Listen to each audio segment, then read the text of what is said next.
Hey there, it's Dr. Tom with EBM Fitness Solutions. I want to show you one of the best ways to work on tightness in your forearm. It's tough to do if you don't have a bar, which I have laying here on the floor.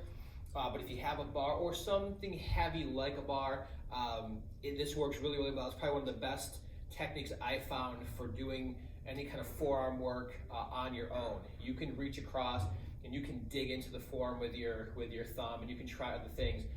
They're okay. This is a lot better. So what you can do is have a bar or something like similar to a bar that's kind of heavy laying on the floor. And then what I'm going to do is I'm going to lay on the floor and I'm going to get the bar, I'm going to rest it on my forearm. Now what you need to understand is a little bit of basic anatomy here.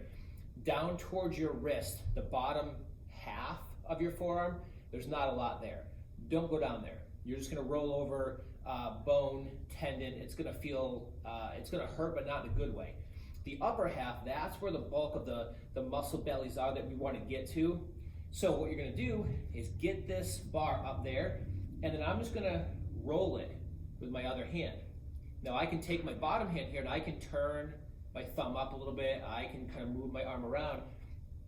As you get up towards the elbow, right, you're probably going to find some nasty stuff up there.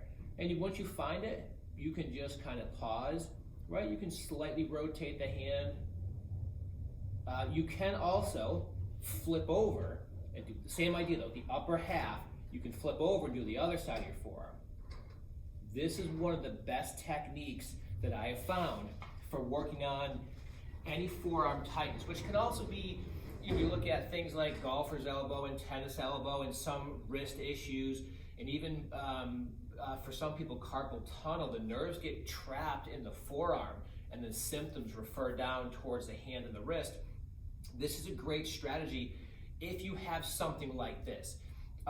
You can sometimes take something that's a little bit lighter and just use your other arm to press down and roll over the top of it, in that same position. But something like this idea is one of the best techniques that I found for working on forearm tightness, because it's very difficult to stretch. You can try to stretch your forearm this way and this way.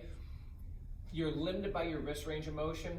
And the other thing too is that if there are trigger points in the muscles in your forearm, you can't stretch out trigger points no matter where they are in your body.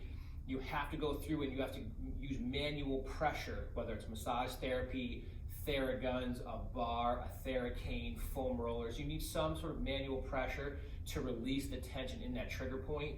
Stretching alone will not resolve those issues.